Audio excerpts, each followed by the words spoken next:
Floor exercise now. And Lindsey Vanden back to perform again. She's had a good meet so far.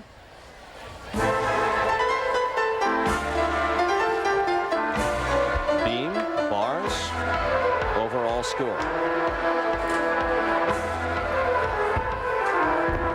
2.5 punch front to open. And you can see she's got that sting mat down on the floor as well. A little extra padding. A little extra padding. You know, there's no reason to do too much pounding this early in the season.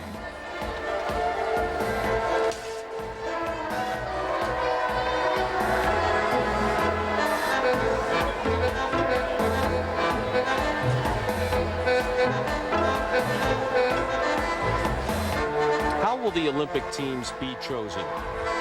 In an actual competition, or is there a cumulative consideration as well? It's really a combination of the two. They'll pick, I believe it's 3 athletes, and I'm not sure if it's the same for the men and the women, but I believe it's 3 athletes who will be chosen from Olympic trials, and everyone else will go to a training camp, and they'll see how you're training.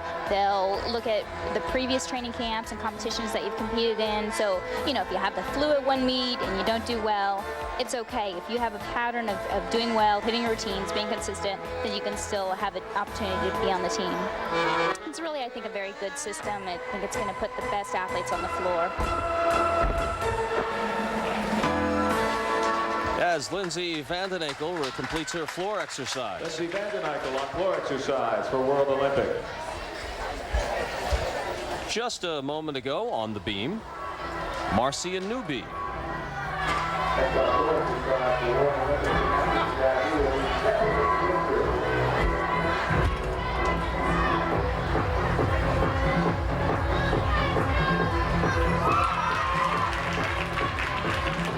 Again, 4 exercises going on simultaneously here at the Parkette Gymnastics Center.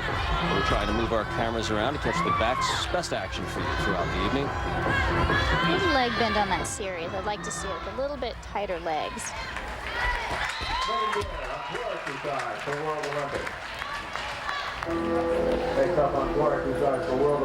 And of course, this year, everyone tends to get a little bit more critical as we move into the Olympics.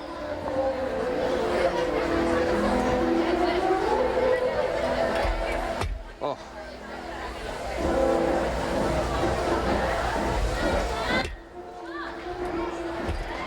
Some nice flexibility in those leaps and jumps.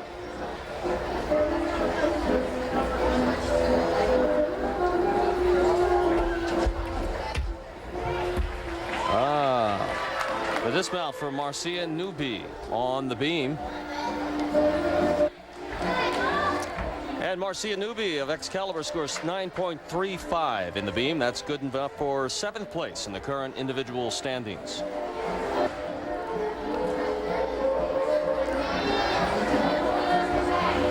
Now Morgan Evans, also from the Excalibur Club.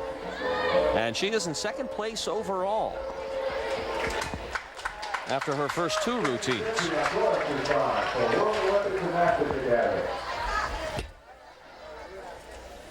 Score to beat here on the beam, Nicole Harris at 9.8. She's a little tentative up there. Comes her series, back handspring layout, step out.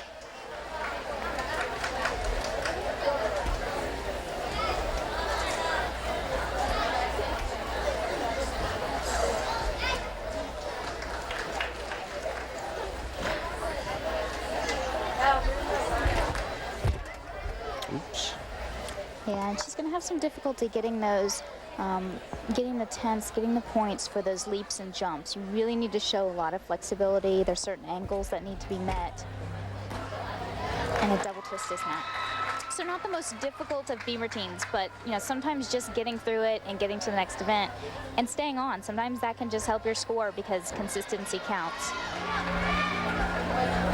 Morgan Evans, competitor number 163, was in 2nd place overall before she came to the beam. And here's your double full, dismount to end.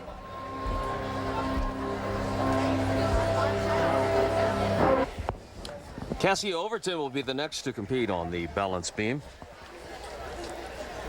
9.525 on the vault, 9.4 on the bars. It's interesting, a back hip circle on the balance beam, and it's actually a lot tougher than it looks. I always thought it looked really easy, thought it would be a nice little move to add, and couldn't ever quite get around.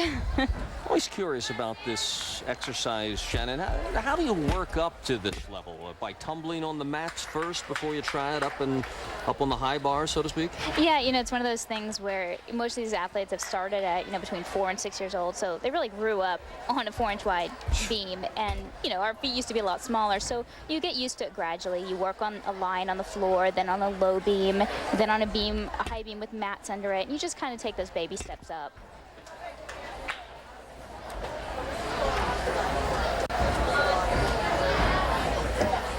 Morgan Evans scored a 9.0 on the balance beam, which was good for only 15th place. That will hurt her overall standings.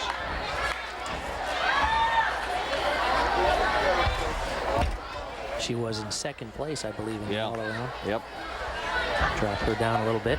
And that's difficult. You really have to be an all-around athlete. Yeah. Ooh, and an exciting dismount to Cassie Overton. Kind of a satisfied smile at the end there.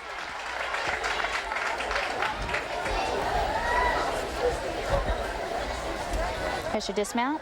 Back handspring into a double tuck, which is more difficult than the regular round off into the double tuck.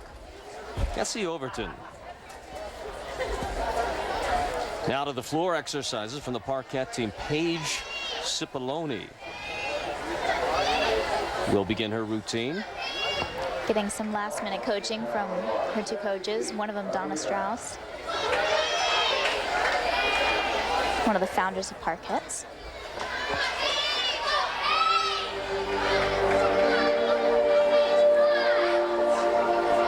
She's just 13 years old. Began gymnastics at 4 years of age. You know, she's wearing beam shoes. Yeah. Or at least we call them beam shoes. She's wearing them on the floor, and because of the new requirements and how many turns you have to do, it actually will help so that you can get your turns around a little bit easier.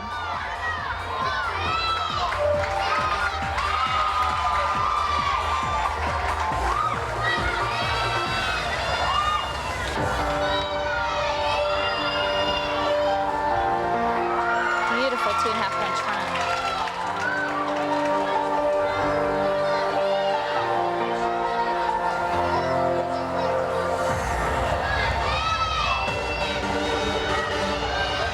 You hear her teammates cheering for her. They know that if they can add a little inspiration, it always helps in those tumbling passes.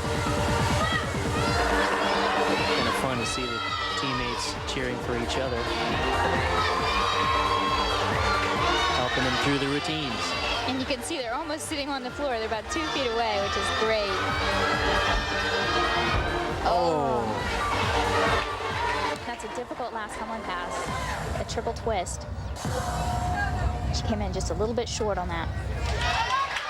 That's Paige Cippoloni, 13 years old, from the host team, the Parkettes.